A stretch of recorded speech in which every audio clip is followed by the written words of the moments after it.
Idealistically, I would love to be in a society where everything is equal for everyone. But realistically, I know that it's not gonna happen. If these people aren't doing any good, they're just shouting really loud and not really getting much done. Oh, we just want equal rights. But they say that when they're white women talking to a white man. And like I said, there's a lot of things. Welcome back to another episode of Not Quite There Yet, What Do You Think? The series where we discuss feminism. In this episode, we're talking to Calum and Aitana. Let's get listening. Would you say that you are for or against, or would you identify as a feminist, or not really at all? Like, how do you kind of sit along that line? I'd say I would identify as a feminist, but maybe not in the sense that a lot of people view feminism and feminists at the moment. I think feminists at the moment are seen as very extreme, which I would not say I am, and I wouldn't say that's what feminists are as a whole, but I think that's how they are portrayed at the moment on social media and in the sort of news articles you read, on student medias like The Tab, for example. And when they talk about feminists, they tend to talk about extreme feminists and very active feminists, which I wouldn't identify as, but I would identify as a sort of as a standard sort of feminist. Well, yeah, I think I consider myself a feminist, and I'd say the main reason why is because feminism has given me courage and empowerment, and for me it's like a group that welcomes me, kind of like a family in a way, I guess. Because, for me, I talk to other feminists on social media, or my friends are feminists and that. So for me, if I've got something, it's not that there's a need to say anything, but if I do want to say something, I feel heard and supported by other people. So yeah, that's why. Yeah. I suppose the next question then is what role does feminism play in our society and kind of online, and how does that work? Well, for me, obviously my point of view is not the most popular one. In our society, as a perspective, I think feminism is seen as something really negative. But in other ways, it's also very positive, obviously. There's a lot of misunderstanding and miscommunication between one group and another.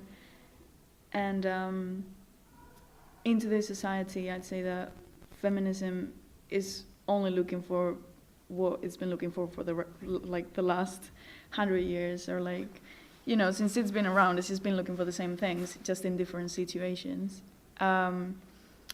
But now, because of social media, it has a spotlight that is not really necessarily not needed, but it hasn't been asked for in a way, I feel. And some people take it their own way, and they're comparing it with Nazis and stuff. But yeah, in other ways, I think it's very positive, because like I said earlier, for me, it's been such a positive thing to have around me, and just to have a chat with someone, or it's been really encouraging for me, I guess. Yeah, I think I'm a student at University of Bristol, and I think it has a huge part to play, especially in the student lifestyle.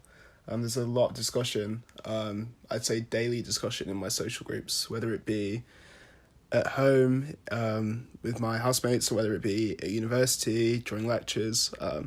There's always some sort of discussion going on, online social media as well. There are always posts, there are always very active groups with very strong opinions about it.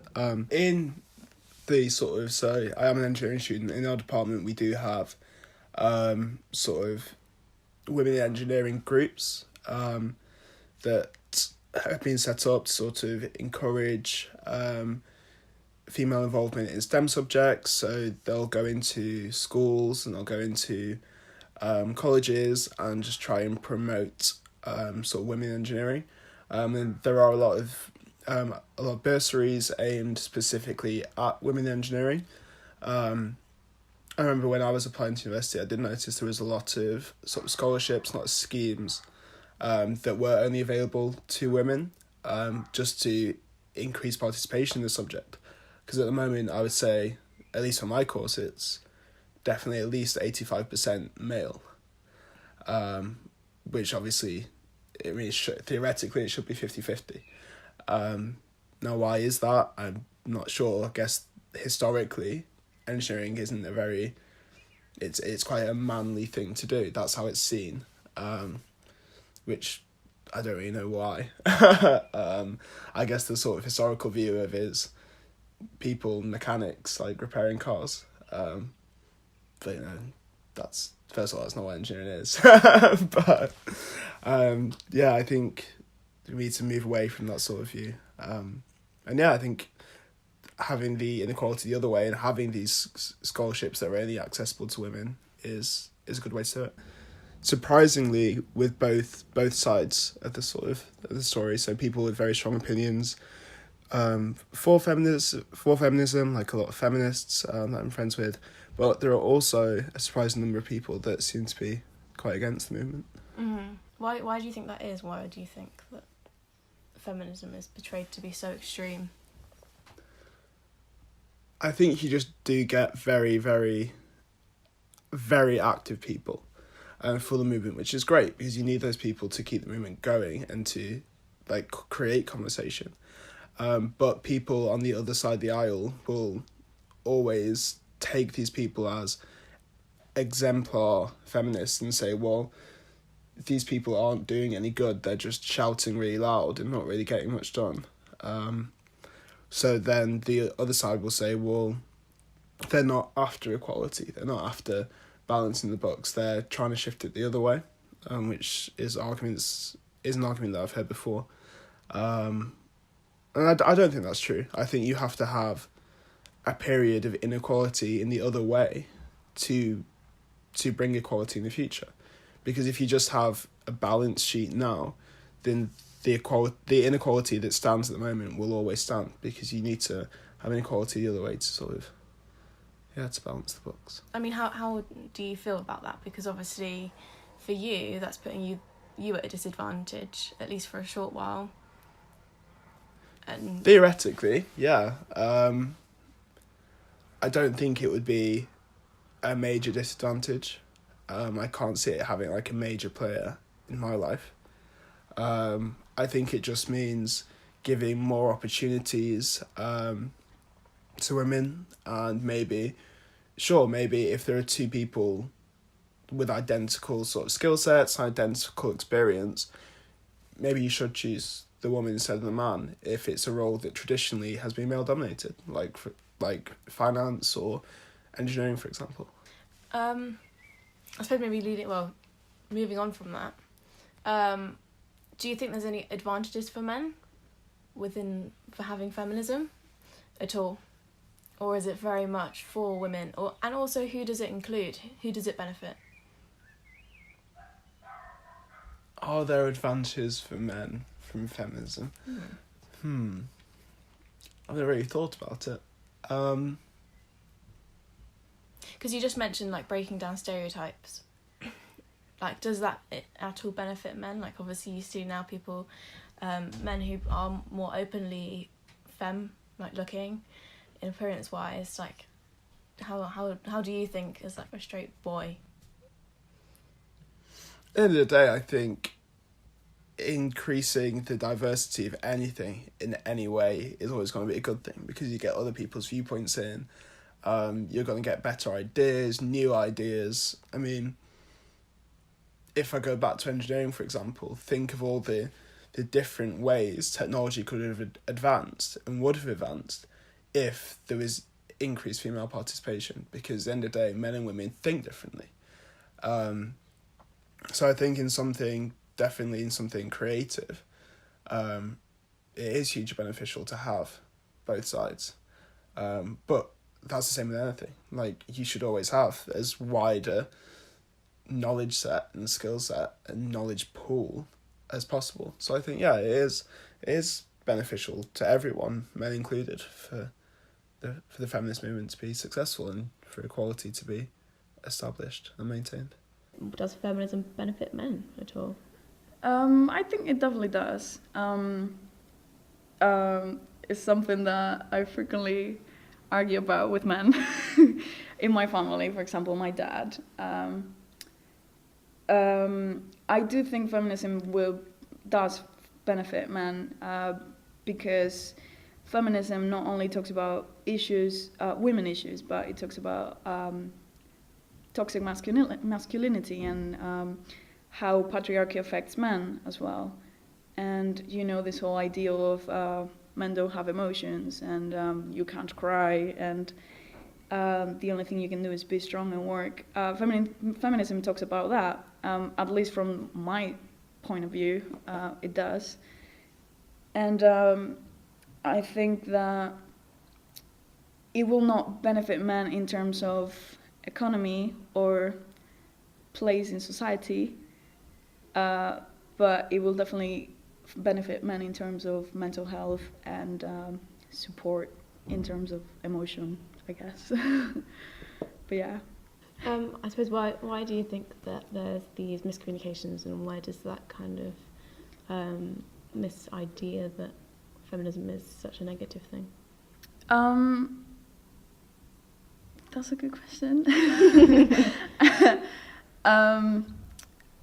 I guess, like, there's a lot of things. Like, there's, you know, you see, like, headlines and stuff. But I guess, right, so I feel like feminism right now, because there's so many, like, social issues. It's not just, like, a talk about, like, the right to vote. Like, it's not just that. There's also, like, trans issues and LGBT issues and just, like, so many things. And I feel like people tend to put them together just because they're out there, but they don't necessarily relate to each other. Obviously, feminism talks about support of women, and that includes any type of women. But yeah, people tend to put, like, different issues in the same group, and I think that's led to, like, some stigma, I guess. And I don't know. There's also a lot of public figures that I feel try to reach audiences by using feminism, but not in a right way.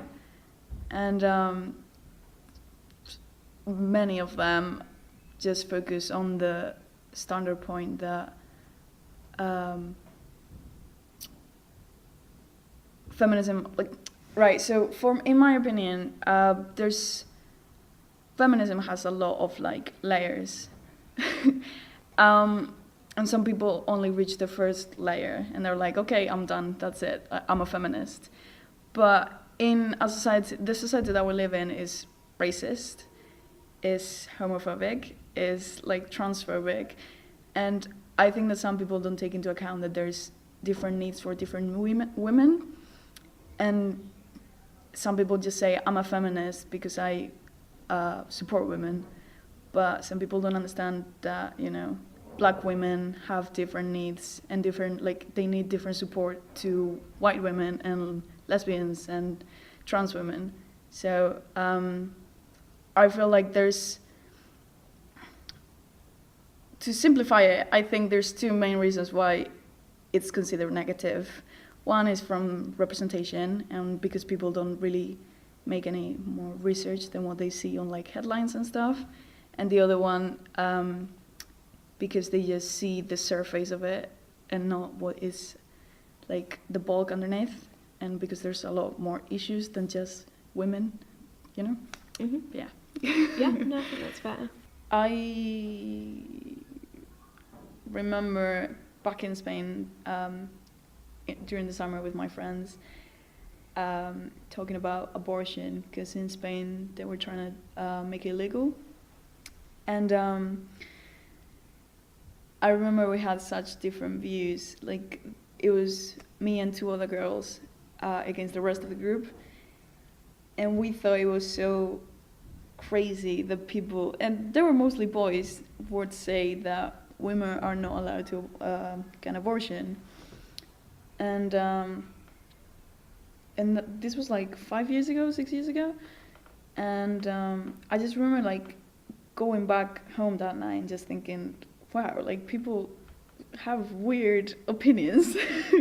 And I guess that day I realized that not everyone agrees with what you think, and not everyone thinks the same things. And from there I started thinking, like, what can I do different, and what can I do to help? And from that on I started like doing research about like abortion, because that was like what was relevant in Spain at the time. And then it led me into like feminism, and I talked about it with my teachers at school. And yeah, it's just, it feels safe to me, I guess.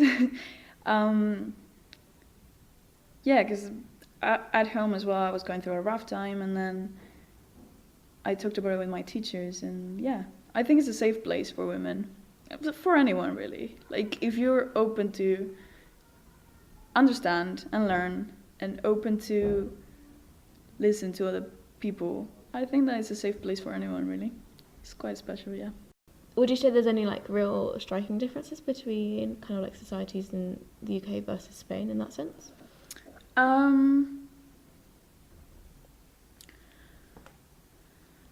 I wouldn't say there's many like differences. I feel like in Spain, if something like big happens, everyone is involved, like everyone talks about it.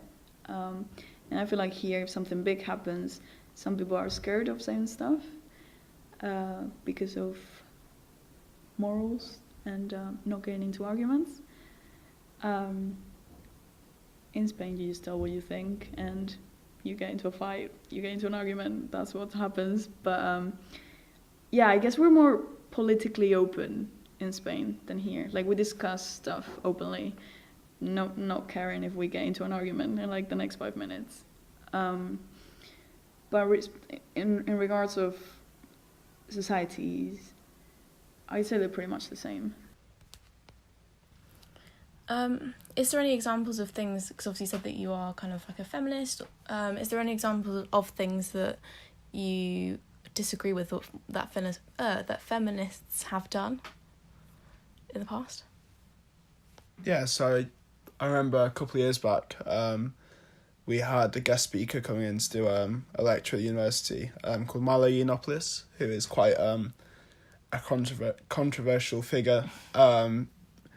He was quite active, actively against feminism. He was very outspoken in his views. And had very strong views that feminism wasn't needed, and that society was perfectly equal, and things of this nature. So he was going to come and do a guest lecture, and the Feminist Society actually blocked his speech, and no platformed him, and so he couldn't come to the university. He couldn't give the lecture, which I disagree with completely. I don't think you should ever no platform people, because you have to have the discussion. You can't just, regardless of what someone's opinion is, you can't just shut them down and ignore their viewpoint. At the end of the day, everyone has a viewpoint. Everyone deserves their viewpoint being listened to, whether you agree with it or not. Mm-hmm. I think in this instance, actually, after they blocked him coming to the university, it overruled them, and he actually did come, but he came in the form of a debate and not a speech. So it was essentially him versus the Feminist Society in a debate about feminism, which was incredibly interesting. I think that was a really good way to do it, and because both sides could give their arguments, it was a good debate. But again, there was a lot of times during the debate where the feminist society was just like, you can't say that, like, if you say one more thing like that, then we'll like kick you out and you'll never come to the university. And I don't think you should do that. Everyone has a right to their own opinion, and everyone has a right to disagree with people's opinion, but you should always listen to what everyone has to say. What does the word feminism mean to you? Well, feminism for me is something really special. It's given me power in a way. I feel powerful calling myself a feminist, and encouraged and confident and safe. It's kind of safe. It's a safe place for me. I suppose maybe the last question is, what does the word feminist mean to you, along with all of its meanings? I think to me, I take feminist as the core of what it means. It's someone that is trying to rebalance society and bring equal opportunities for everyone. To me, that is what an ideal feminist does. They just want an equal society. I hope you enjoyed this episode of What Do You Think? See ya!